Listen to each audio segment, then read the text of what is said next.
Welcome to Seek Reality with Roberta Grimes. Joyous conversations about what the afterlife evidence and modern science combine to tell us is true about our one reality.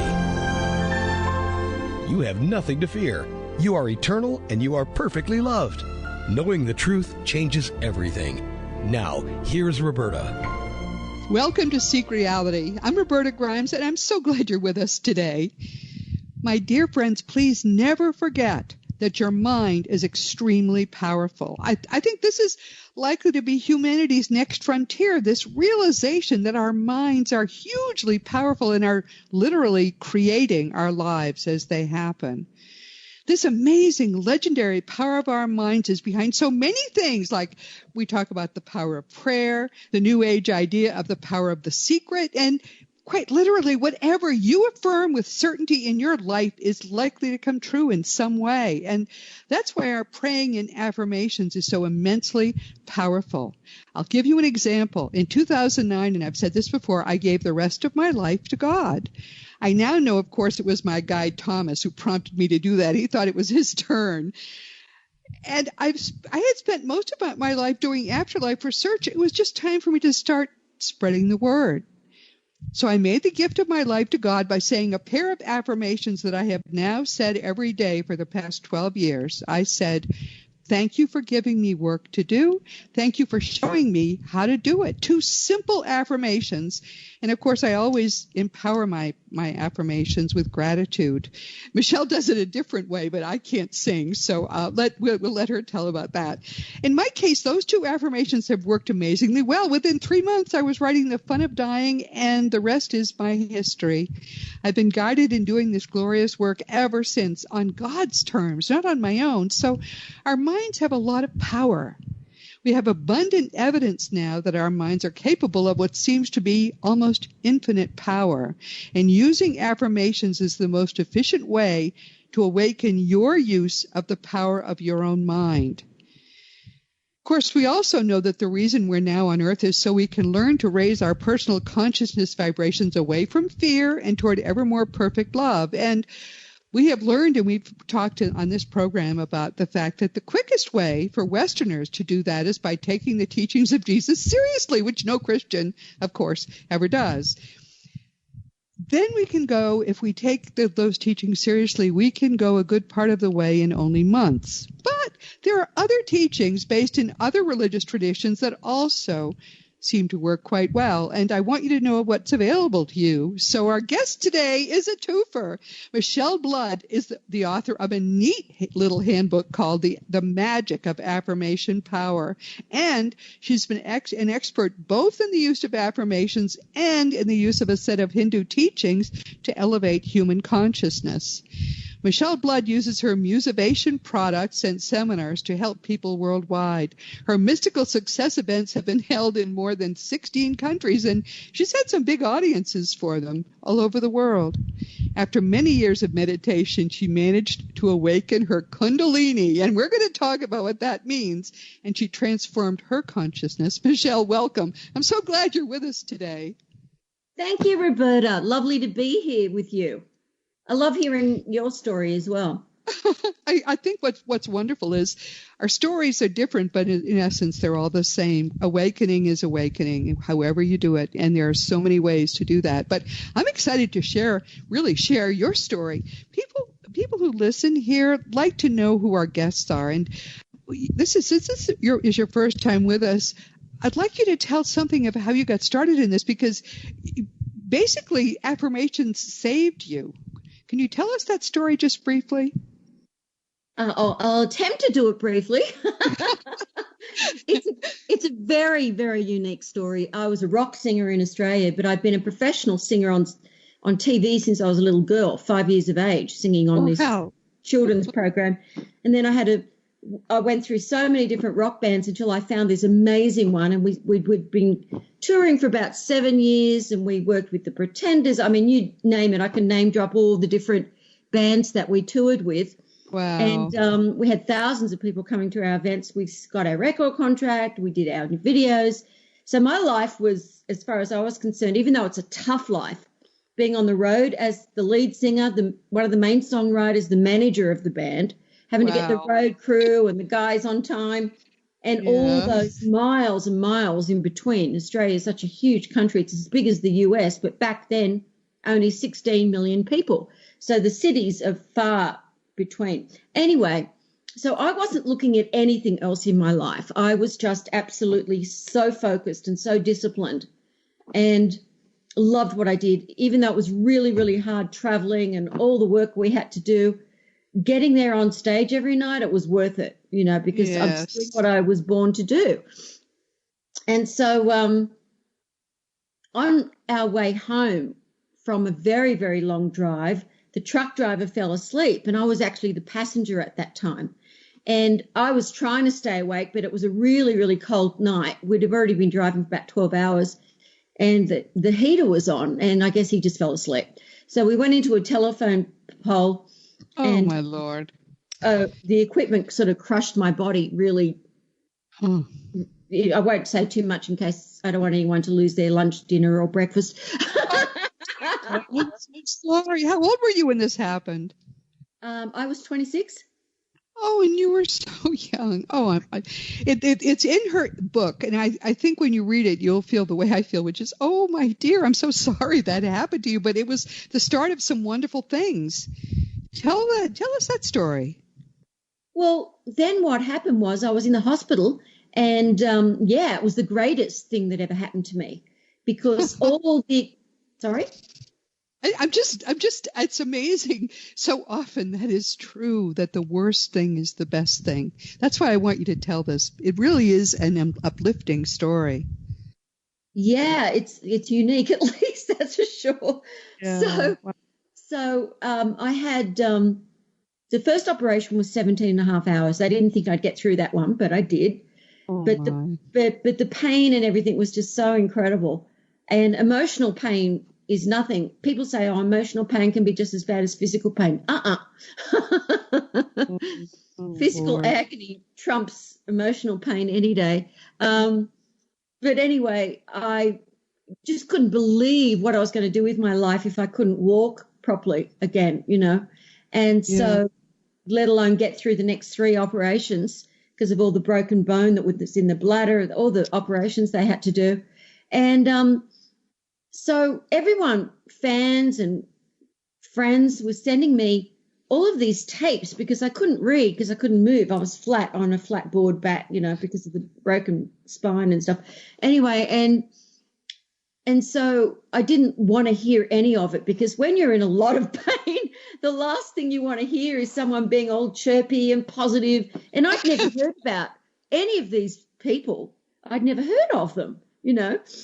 Right. And so one of them, though, actually touched my heart, and it was Napoleon Hill's book, Think and Grow Rich. And it wasn't any of the book except for one chapter where he was talking about his little son, because, you know, Napoleon Hill's book, Think and Grow Rich, is a very old classic, but I'd never heard of it, because it's a positive thinking book about male successful millionaires back in the 20s and 30s in America.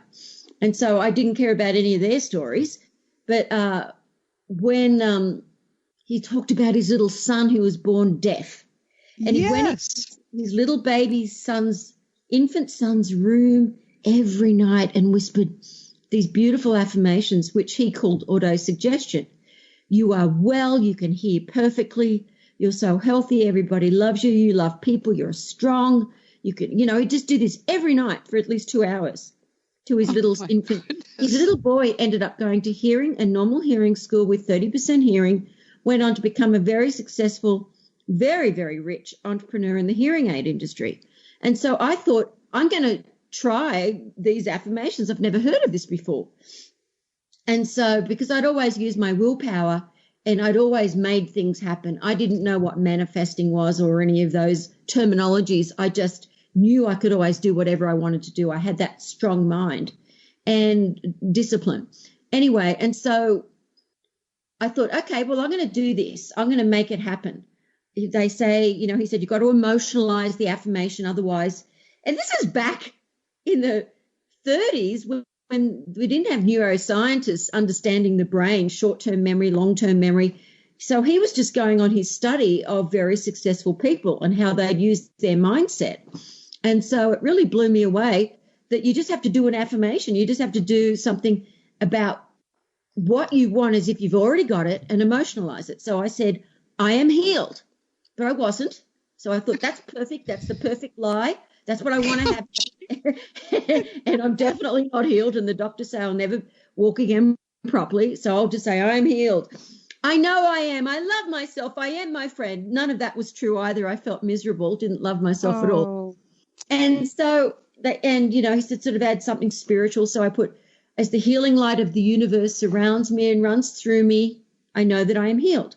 So I did this for a week, every day, either just thinking it or saying it out loud. I couldn't write it down, even though writing down affirmations is a very powerful way of doing it, because my doubting mind, Roberta, would not believe it. So the affirmation was being thrown out before it would go into the treasury of my subconscious mind and become that new thought, so that the divine can then work through and bring that healing, because the mind, we don't do it. Once we've changed our psychology, our thinking, the divine through us uses us to do whatever it is that we have belief in that's going to happen.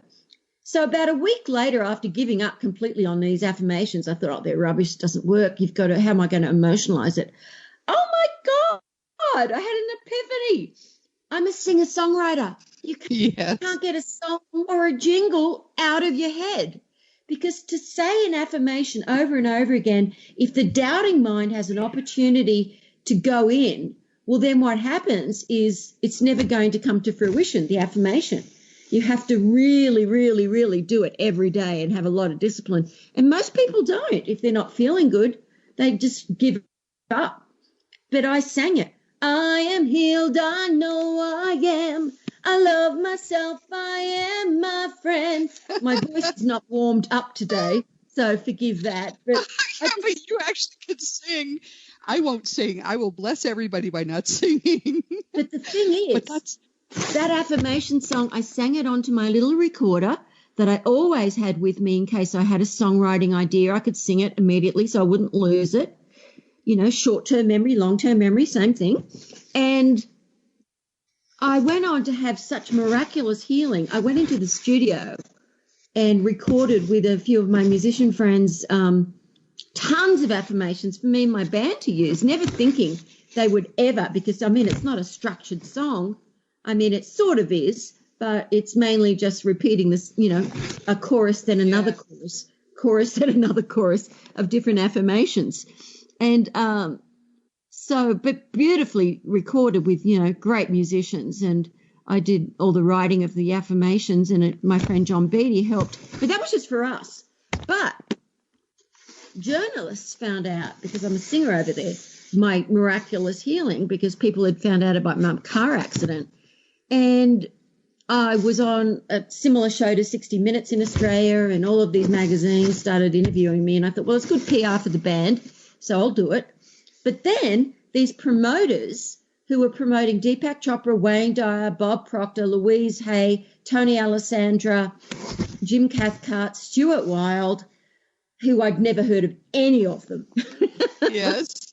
They said, you know, we'll pay you $5,000 a gig. We have like about between 3,000 and 6,000 people come to the gig. And, oh, my God, back then, Roberta, that was a fortune to me, because even though we made good money in the band, that went to the road crew, the agents. Of course. I mean, you know, so the band, we used to make about $250 each a week. And me managing the money, I mean, we didn't have accommodation or anything. We were on the road for 7 years straight at one stage. But so that was a fortune. And I just said to the band, look, I'm just going to go and do this thing for 3 weeks. You know, sorry. Yeah. You know, I'll be able to buy new equipment for the band and everything with this money. But then they said, you can sell your CDs at the back of the room. And I said, what do you mean? They said, the affirmations. We want you to sing in between these speakers and then also explain how the affirmations healed your body. And every single speaker I met, Deepak, Stuart Wilde, but especially Bob Proctor when I toured with him, just said, this is what we all teach. Affirmations, autosuggestion. This is basically what we all teach. but to do it through music and this great pop music you've written, Bob said the whole audience is absolutely alive, the energy that's coming from you with this positivity and getting everyone to sing along. And I had the lyrics up on a big screen and it was really amazing. So he said, I want you to tour the world. I want to see if I can write some of these affirmation songs with you. I ended up managing his whole business from Kuala Lumpur. I went on to work in 26 different countries, not 16. That's a typo. Trevor's got to update that. And sometimes making over $50,000 a week doing these amazing seminars, started speaking about it. And I'm going to leave a little break here because then I'm going to go into the next level, which is even deeper. Oh, my goodness. Well, so the best thing that ever happened to you was you were almost killed by a truck. I think that's a good opening line. But basically, everyone, do you understand what she's doing?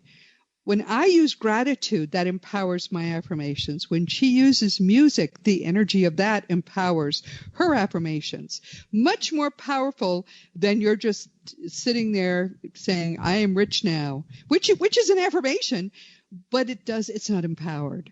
So my hope is that everyone listening will try doing genuine affirmations, which is why I'm so excited about what she's going to give you today, because they really work. My whole life now is based in that one affirmation that I still say every day. Well, two, really. I still say every day. That's all I need. That's all the prayer I need. That's all the everything I need. And the same is true of Michele. So, all right, where are you going next with this? You said you were going, because I want to talk about some of the other things in your book too, but you said now you're going to a whole new level. Talk about that. Well, what happens? Everybody knows now it's not Woodstock woo-woo talk. It's actual fact. Yes. That we live in energy. We live in vibration. It is the divine. This world is a dream. I mean, Bob Proctor and I laugh our heads off when we hear people raving on about The Secret, even though he was in it, because, and Rhonda Burns, who started it, she had bought previously over the years every product I ever brought out, and I've got over 80 products. She bought every single one. But anyway, the Buddha said it over 2,500 years ago. We are what we think. All that we are arises with our thoughts. With our thoughts, we make the world. That's the first line of the Dhammapada from the Buddha. And so it's really fascinating what happens as you get into more and more positivity. The part of yourself that loves, that feels compassion for others, that isn't selfish, that isn't ego, your vibration begins to oscillate, or what people call, vibrate. It is a speed. It oscillates at a much faster vibration. And I have been in with scientists who have actually been able to see the different parts of the brain that light up when you're a meditator, when you're a person who does affirmations. You become different. Your whole body becomes transformed because of this vibration is oscillating at such a frequency. So I was in this frequency. No, I couldn't do any wrong. It was incredible. I mean, I get hit records over there. I started singing different languages. I'm touring all over the world. But I was soul sick. I felt my heart out of my chest. I was feeling such love for God, for the divine. I wanted to find what that was, what an enlightened person was, what, someone who actually knew God, who'd become one with that consciousness. And because I've been brought up a Catholic, but I was brought up loving Jesus. I loved the church. My mother just said, you just were born religious, Yes. I wanted everyone to be happy. I would sing when I was a little girl, not because of any other reason, but it seemed to make people happy. So anyway, I was on a search then for a teacher, an enlightened teacher. And I just naturally thought it's got to be like, I don't know any enlightenment in Catholicism or Christianity except for Jesus. I haven't heard of anyone. Except for St. Teresa of Avila, but she was like, that's 1,800 years ago. But I've been reading her books and I loved her books and I just felt a real connection to that. And then I started reading Autobiography of a Yogi by Yogananda, and he was talking about his search all over the world for different enlightened people that he could meet and be able to converse with and talk about the changes they could make. And he only ever met two. He said there's all of these people that think they're saints and they're not enlightened. They haven't had that oneness. And it took me 16 years, but I finally found a teacher, not in Asia where I expected or India, but in America. This beautiful young woman, about 10 years younger than me. And I found out that her teacher, my friend, had been with her teacher who was enlightened, and he was American, and he'd left the body at a very young age, as sometimes does happen with enlightenment, once their purpose is over. And so I met her, and I could see her hands glowing with gold, and I could feel vibration. My eyes were stinging up with tears, and I didn't know what was going on. I'm looking around the room to see if anyone else could feel this, and I could see a couple were, but just a couple. And I realized it was because I was oscillating at this faster vibration, so the veil, so to speak, was thinner. My diamond wasn't as clogged up, because when people aren't manifesting what they want and they're just repeating the same thing over and over, it's because that vibration needs to be at a faster speed to pop away from your soul. Let's say it's a diamond, that beautiful, that's just covered in experiences of anger, jealousy, fears, anything where you've been over emotional or the ego's been involved. It coats that soul, and so you can't feel the divine in you. You don't have that heart glow. And so once you begin to have that heart glow, it means the diamond. And so basically, once that has happened, well, then you're on your way. But without a teacher that can transmit light, it's nearly impossible, because that makes all the difference. It's the most miraculous experience, and I'll let you come in now. Well, no, I'm fascinated by this is a very different journey than the one I've been on, but it leads you to the same place. It takes you to although I have to say I share your love for Jesus, but you'd be amazed how many people do. I hear from them every day. It's a wonderful, wonderful thing. They hunger to know him, and tragically, the churches don't teach about him. They're teaching their own dogmas.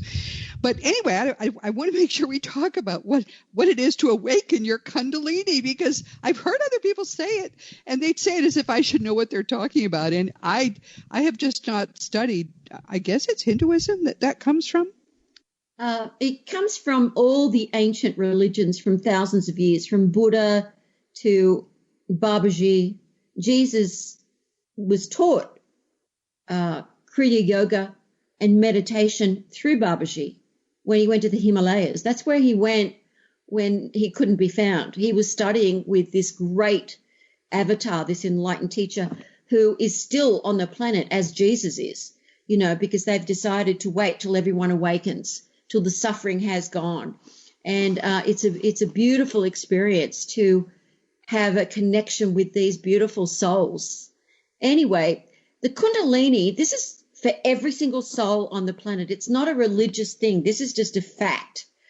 There is this beautiful Kundalini energy at the base of everybody's spine. Everyone is born with it. And there's against the actual spine, it's this hollow tube, which isn't hollow, it's clogged, and it's called the Sushumna, and it's the ethereal spine.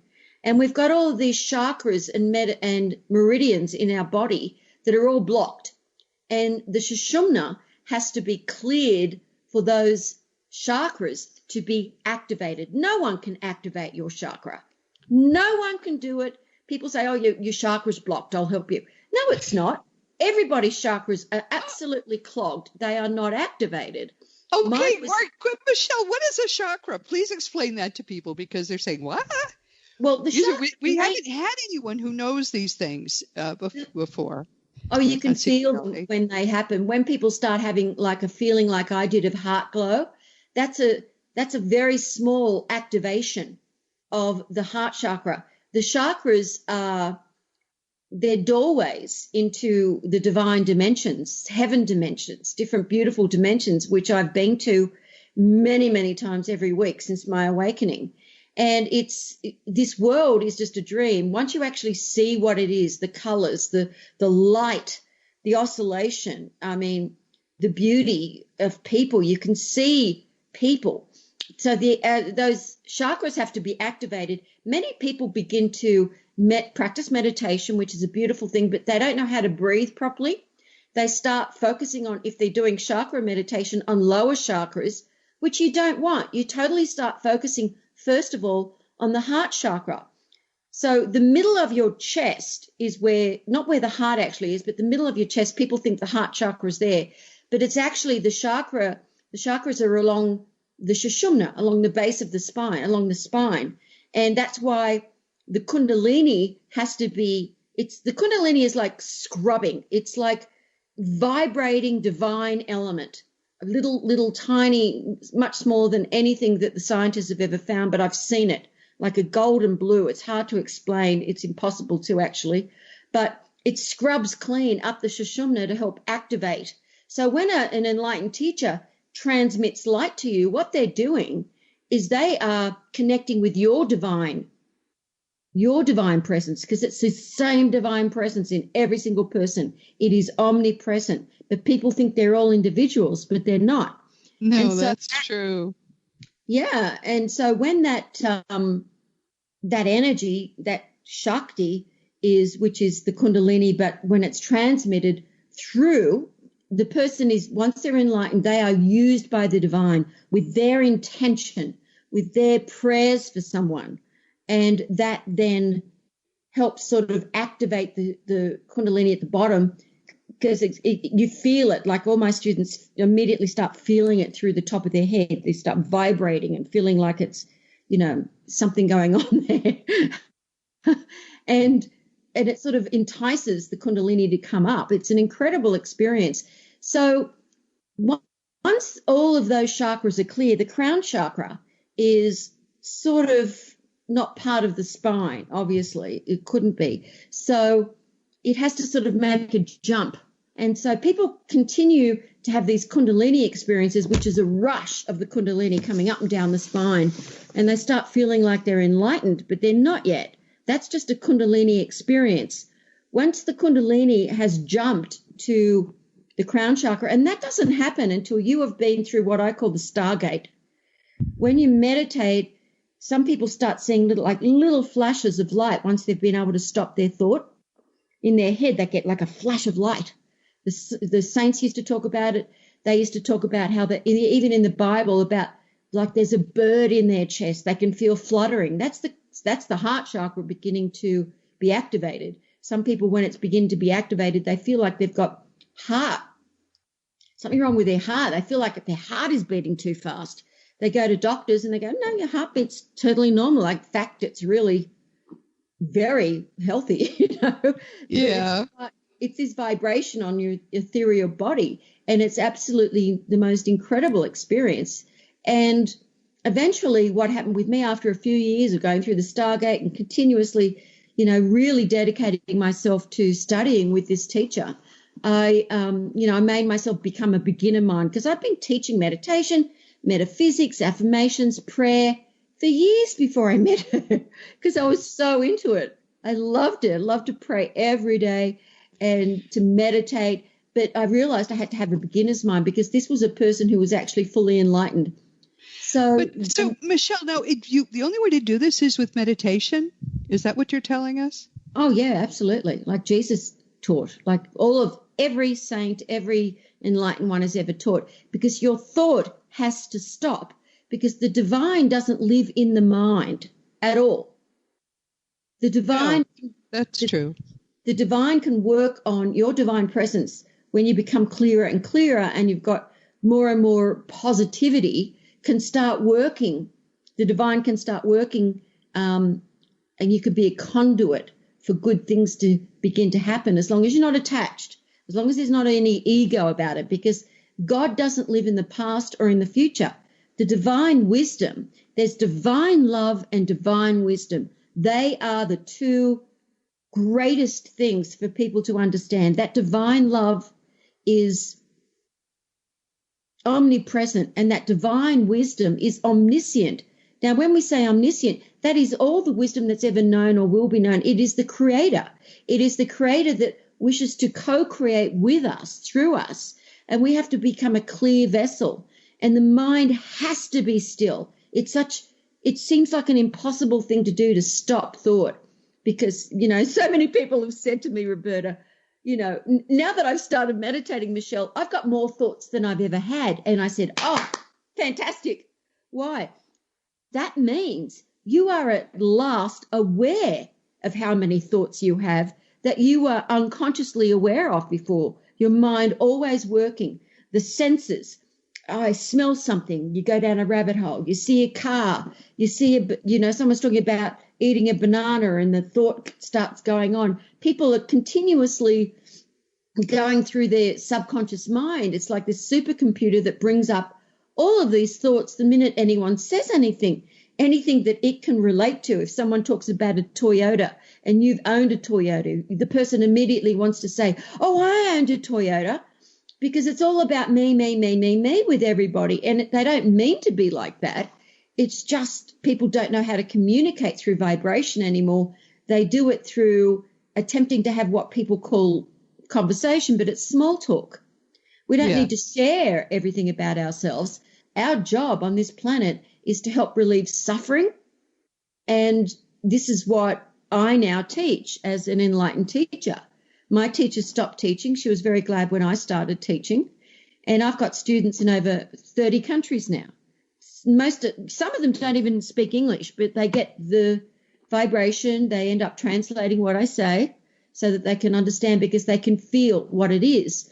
And I actually teach them how to transmit light, how to become awakened, and I send them light all of the time. And it's very, very hard to explain what that light is, because I'm just the conduit for it now, that I'm a clear vessel for that.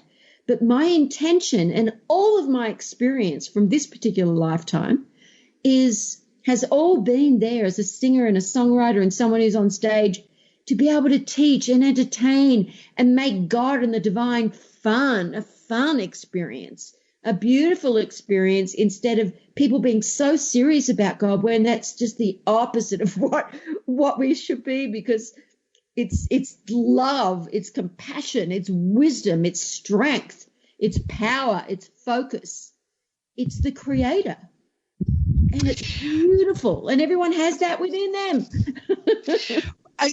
The thing I want everybody to understand is that what Michele is doing is a way to do this that empowers your mind, that can raise your consciousness vibration, can be the reason why you are here, and you can make a great success of this lifetime. These are tried and true principles. It's not the only way, though. We've talked about another way, which is easier for Westerners. Either one works. But I find it fascinating, Michele, that you have gotten so deeply into this and that you're doing it and teaching it. I mean, you're doing wonderful things for God and for the world by teaching people to do what you've learned to do. I think it's wonderful.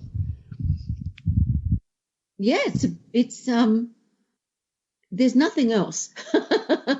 I feel the same way. I mean, once you have done it for yourself and you understand how to teach others, you realize that most people are walking around in such poverty of spirit that it makes me really want to cry sometimes, to see how sad they are when there is nothing whatsoever but joy. That's all that really exists. That's our birthright. Joy and love and this perfect connection to the divine and to every other person on earth. And it's clear to me that you've gotten there, and it's a wonderful, wonderful thing.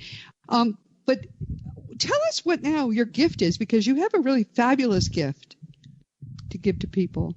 Oh, yeah.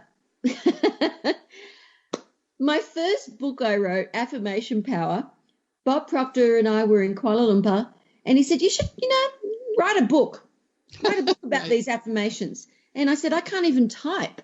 This is a long time ago. Yes. Didn't have typing in school when I was a kid. Anyway, and so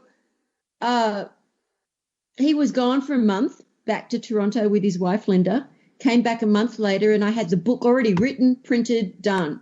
He said, how did you do that? And I said, I just recorded it onto a cassette and had someone type it up for me. I had illustrations in it and all that sort of thing.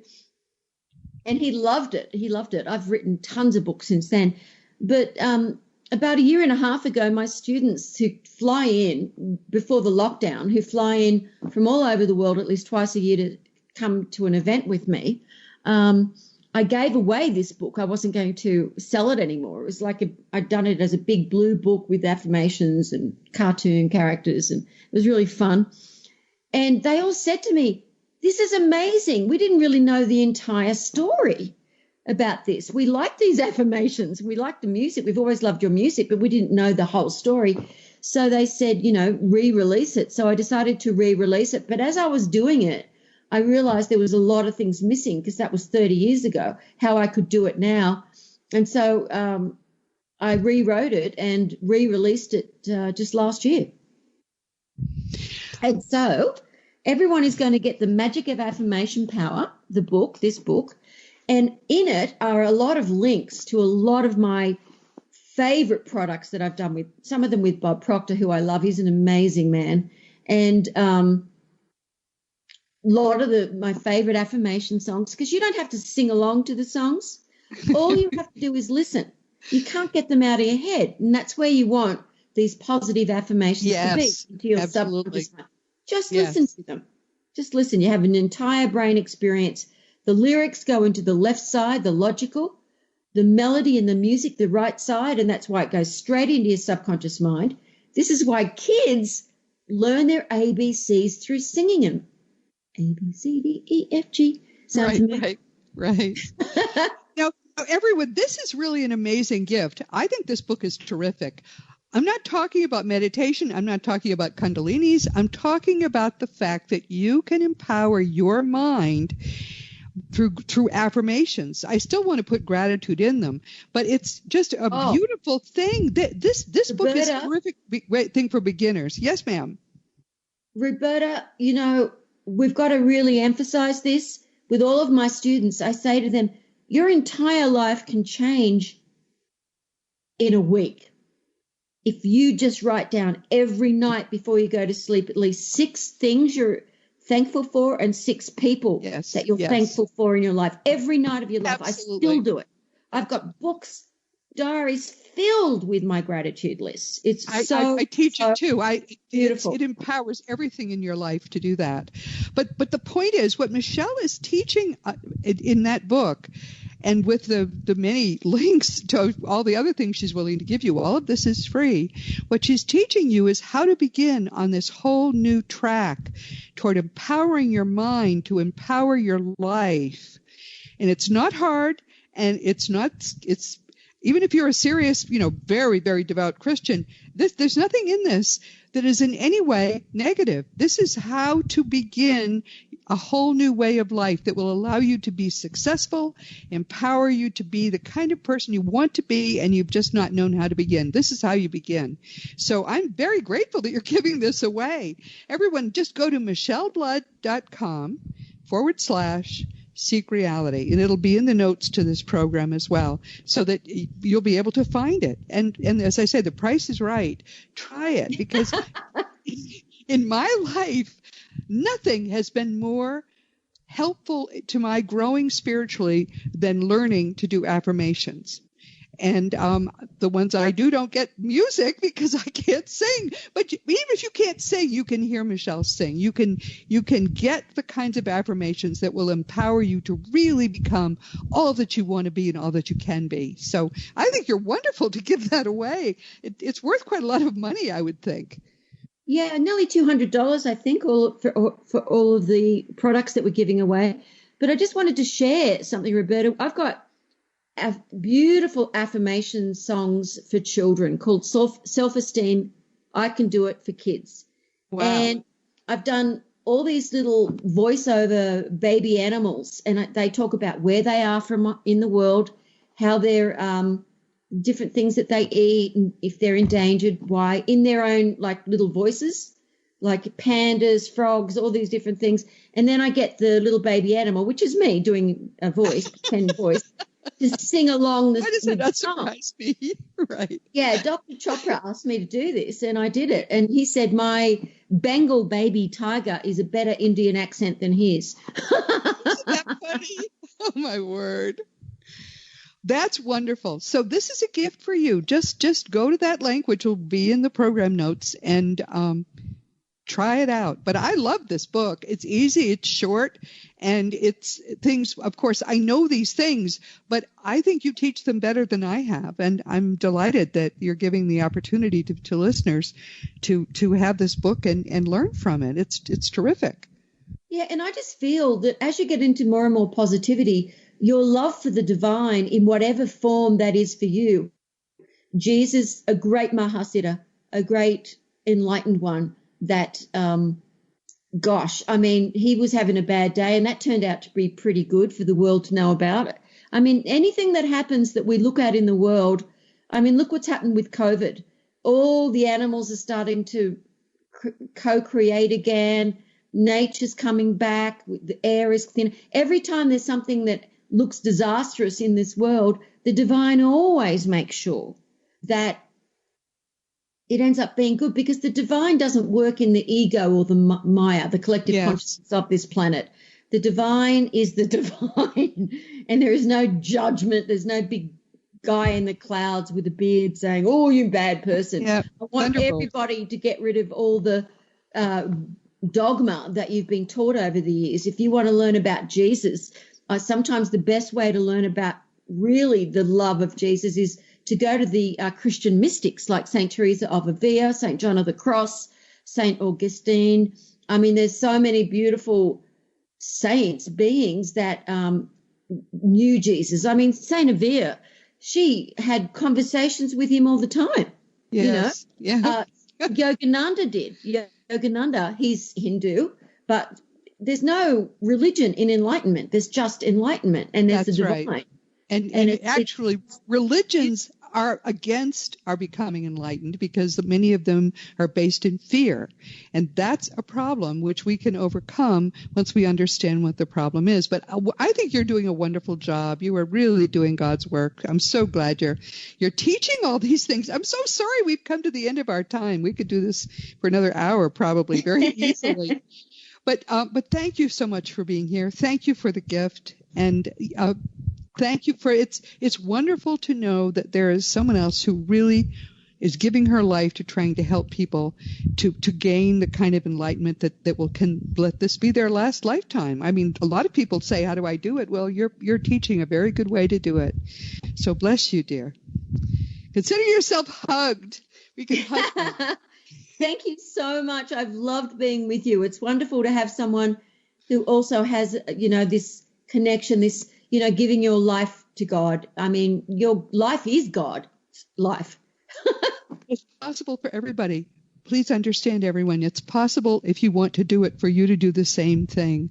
But a wonderful way to begin, if you're trying to get off, whatever base you're on now, a wonderful way to begin, frankly, is with what Michele Blood is giving you for free. So seize the opportunity. And everyone, as you know, this has been Seek Reality with Roberta Grimes. I'm so glad you were with us today. Wasn't this fun? Please never forget that you are a powerful, eternal being. You never began and you never are going to end. And when you really get what that means, it changes your whole life for the better. Next week, our guest will be Brandon Beecham. Brandon is a successful podcaster, and he's a serial entrepreneur, and he says that above all, he is a philosopher and truth seeker. Aren't we all? My goodness. He joins me in firmly believing that in integrating spiritual concepts into our everyday lives, I don't know any other way to live now. And his popular The Positive Head podcast and his Optimistic, spelled with a Y, variety show, filmed for a live audience, for heaven's sake, they further help him to spread his message. Earlier this year, he released his first book. It's called The Golden Key, Modern Alchemy to Unlock Infinite Abundance. we're going to go from this week to next week. Wow, this is a really, really a heady experience. In his new book, which is great, he shares his 8 keys of abundance. He's trying to help others to unlock their own divine potential. So please join us next week. Following on Michele is going to come Brandon, who will be teaching us again about the wonderful creative powers of our own minds. And this week, we've been talking with Michele Blood. Michele is what I think of as a guru of affirmations, but she's so much more. She celebrates them in that handy book, The Magic of Affirmation Power, which you're going to be given for free. And she does a lot more. She has gone deeply into spiritual practices in such a way that she has herself become so enlightened that she can lead you there too if you feel you want to go. A lot of people tell me they can't meditate. I'm on that team. I can't meditate either, and I'm not going to try to learn at my age. But I don't have to. There are other ways. But if you feel that you want to get the kind of life and the kind of abundance and the kind of joy that Michele has just been showing us, she can show you how to do it. My hope for you, wherever you are in your life, that from this day on you're going to be able to make your best life. It's essential, it's beautiful, it's wonderful, and while you're here, I think it's very important for everyone to understand just how much more is possible for you. And I want to mention a friend of mine. This is just a quick tip. If you like what we talk about here on Seek Reality, I really hope you'll also check out the work of our beautiful friend Sandra Champlain, who's been with us a number of times. Sandra focuses mostly on the fact that life is eternal. With her afterlife workshops and events, she does 2 podcasts, one now with Coast to Coast with George Noory, and she does a very popular free weekly online spiritual service on Sundays called the Sunday Gathering. It includes medium demonstrations. Sandra Champlain is a human dynamo, and she is a ray of pure light. There are many people who listen to Seek Reality who've told me they also listen to Sandra. They wouldn't miss her Sunday Gathering. So there's a synergy going on here that's quite beautiful. There's always something new for you on her calendar. So just go to WeDon'tDie.com and see what you might find that works for you. As you know, my own nonfiction books are Liberating Jesus, My Thomas, The Fun of Dying, The Fun of Staying in Touch, The Fun of Growing Forever, and The Fun of Loving Jesus very soon now. Thomas has kept us from releasing it for 3 years. He says it's coming soon. There's also, for young children, a beautiful picture book. I didn't draw the illustrations, so I can talk about how beautiful it is. It's called The Fun of Meeting Jesus. You can order all my books through bookstores or on Amazon.com, and the adult books are also, of course, available as audiobooks. And if you want to talk about anything at all, if you want just to tell me something, whatever you want to do, you can always contact me through the green contact block on robertagrimes.com. I answer every single email. It can take a few days, even as much as a week some weeks, because I get a lot of mail, but it's a joy for me to answer your questions and to just be part of your life. Please just be sure to give me your correct email address, because the only thing that could go wrong is for me to write a long email and just have it bounce because there's some letter in it that's wrong. Give me your correct address and you will hear back from me. Past episodes of Seek Reality are available on webtalkradio.net and in a bunch of other places, just about wherever you can find podcasts now. You can find us. And there's also a Seek Reality app that's available, actually not just in the iTunes App Store. It's free wherever you go to find it, and then you'll get the episodes in the future all to you automatically to your app. My dear friends, I'm sorry that we've reached the end of yet another time together, but I enjoy this so much. Thank you for being with us. And this has been Seek Reality with Roberta Grimes. Please enjoy. Please make the most of this coming week in our one reality, knowing that you are a powerful, eternal being, and most of all in the entire universe, you in particular are infinitely loved. You've been listening to Seek Reality with Roberta Grimes. Roberta blogs and answers questions at robertagrimes.com. Join us every week as we explore what the afterlife evidence and modern science combine to tell us is true about the one reality we all share. Knowing the truth changes everything.